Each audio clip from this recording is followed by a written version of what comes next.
Vipassana means to see it as it is,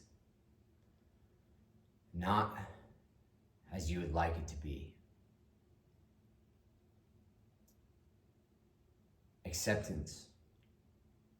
Right? In the last episode, we talked about peace. Being at peace with something means not being at war with something, not fighting against something.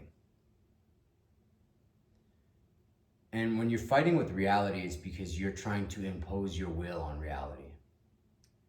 You refuse to accept that this is the way it is.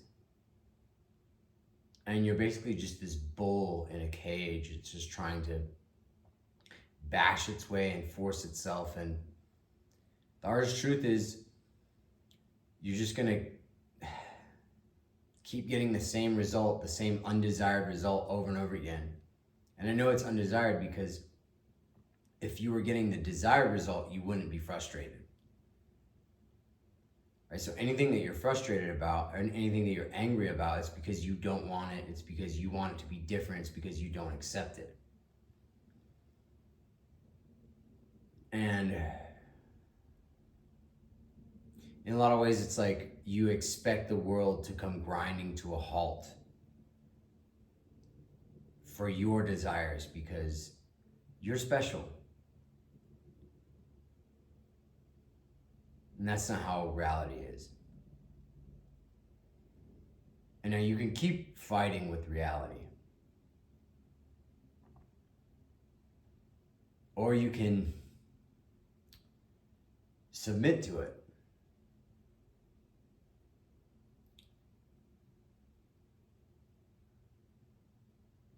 It's very important to be, a dominant spirit, right? Especially as a male, as a masculine being. The desire to dominate, right? Not just barely be good enough, but to actually just dominate, just go move to an area and just take over, not barely get by. Right? There's several analogies that come to mind. It's like you can buy a piece of land and you can plant a few this and a few that and build a little shack, or you can really plan to just have this be like a whole system, and it'll last for centuries for you and your generations of children that follow. And you get the picture. But when it comes to God,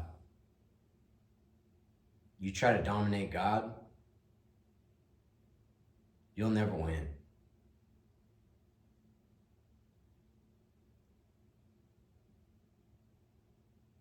I mean, some people do, but like I said in the last one as well, I think that they're just part of the simulation. They're fake. They're designed to trick your mind into into thinking, oh, well, this person got this by doing that. But if you're like me, you'll follow in their steps and it won't go your way.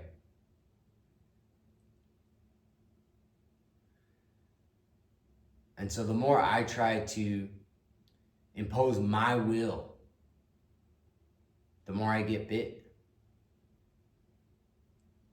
The more we get bit.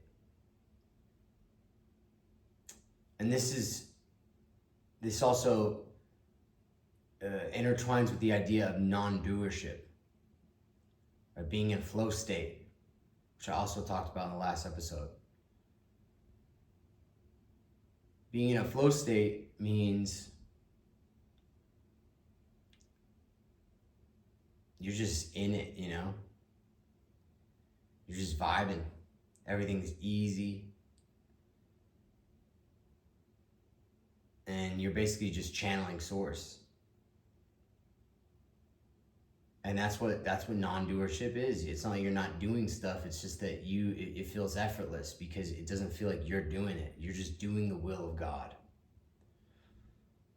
And whenever you try to impose your will, that's doership, that's effort, that's you going against the grain. And the longer you do that, the more you're going to hurt. Because it's just going to keep, you're just digging yourself a hole. You're just digging yourself a hole. And the sooner you realize that you fucked up, the better. And that's hard because you dig yourself a hole and you just think, if you just keep digging a little bit more, the diamond will be there. But it's not. Not in this case.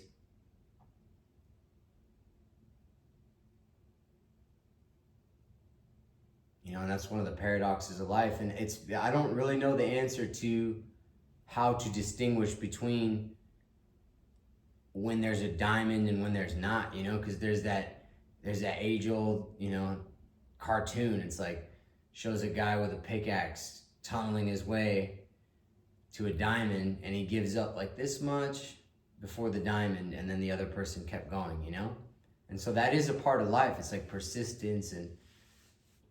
But I think if I were to guess, if I were to give my best answer, it'd be, how does it feel?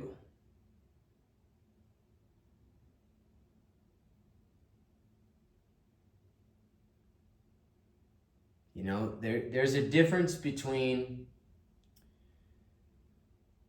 reading about how to mine and, like I have a friend that every summer, like, he goes to Colorado and he basically hunts for like gems. He learns, he knows about what rocks to start just cracking open, and then inside he'll find crystals, and he sells them for a pretty penny. It's a pretty sweet gig. But I mean, you gotta know like where to go, you gotta know what to look for, you gotta have the right tools. It's not enough to just grab a pickaxe and like go yeet yourself into some land and just see what sticks. You'll waste your whole life. The juice won't be worth the squeeze. Right? And for what's really alive for me is the stock market. Today, Bitcoin tanked, and I just kept putting more money into this trade. And then I set a stop loss, and it was too close to the liquidation price, and my whole position got liquidated, which means I was only going to use 50%. I was only going to lose 50% of what I put in. But if the app takes it from you, it says it just takes it from you. It takes the whole thing. And I'm pretty salty about it. But for me, it means like,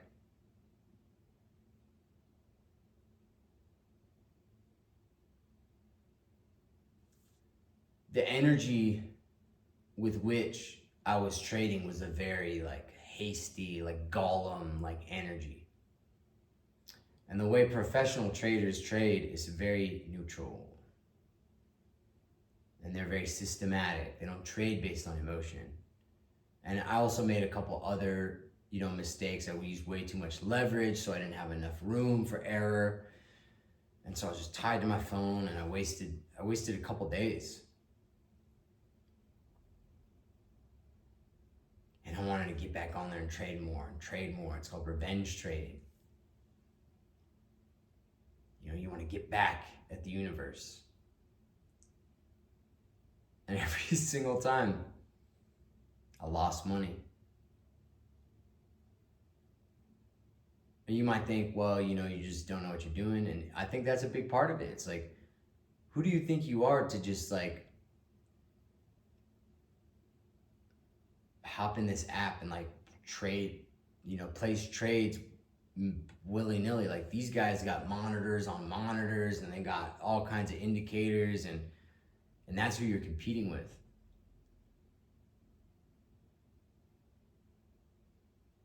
I don't know if that means to not trade. I think it means, follow your bliss. If it interests you, if you like doing it, if you're called to do it, then do it. But I think it means developing a new relationship to it. And also, knowing when to cut your losses. Like, I could have lost, a fraction of what I lost if I didn't just keep putting money in it, you know? And I wouldn't, I'd be, you know, I would have been upset, but like, it is what it is.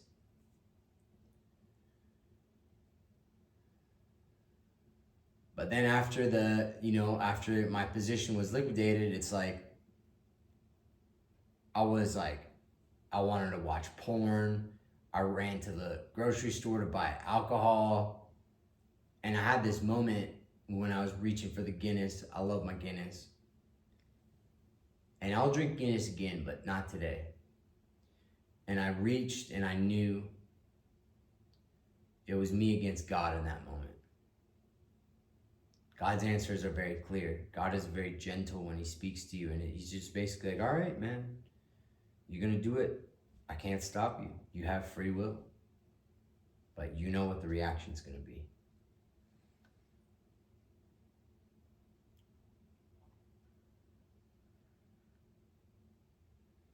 See it as it is, not as you would like it to be. Accept what is. Eventually, and that's what, when I finally sat down to meditate, I have not been meditating as much as I portray myself to meditate. Or I wish I meditate. Or actually, the real juice is, I don't meditate as much as I think I meditate. In my mind, I'm Mr. Meditation, so like if I miss a meditation, it doesn't really matter that much. But then, you know, you might think yourself a certain way, but like in reality, you're not.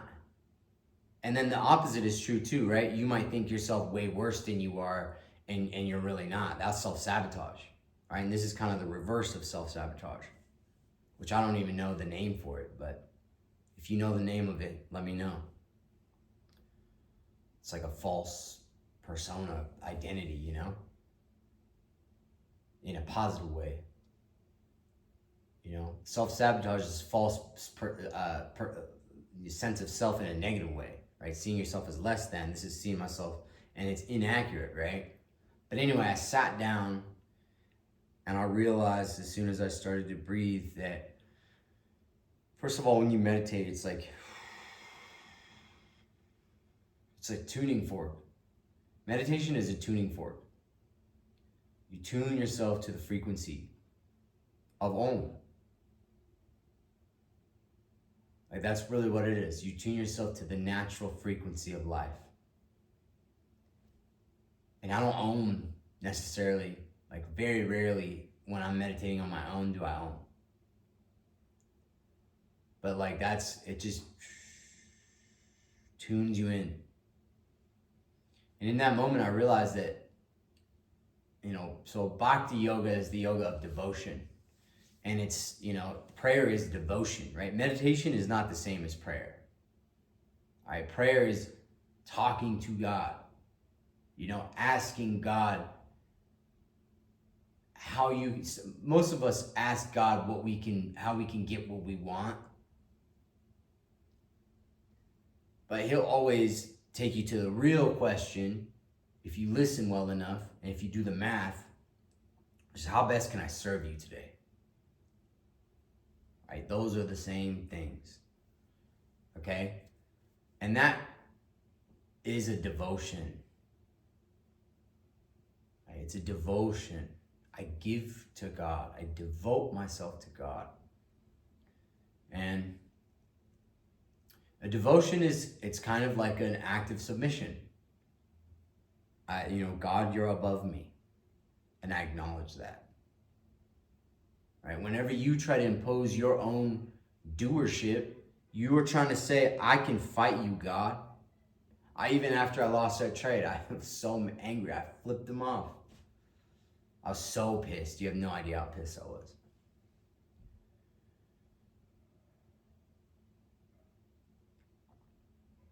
God will always forgive you, you know. Not to take that for granted, but he understands, you know.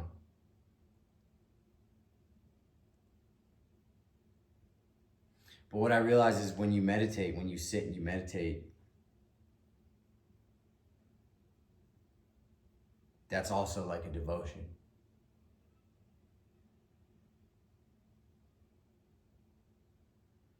The cool thing about meditation though is it's very neutral. It's not about like, how can I get?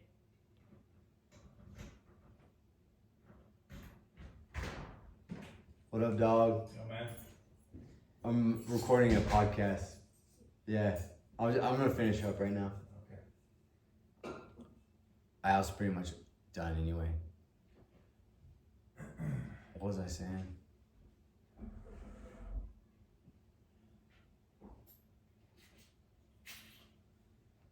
You threw me off track, bro.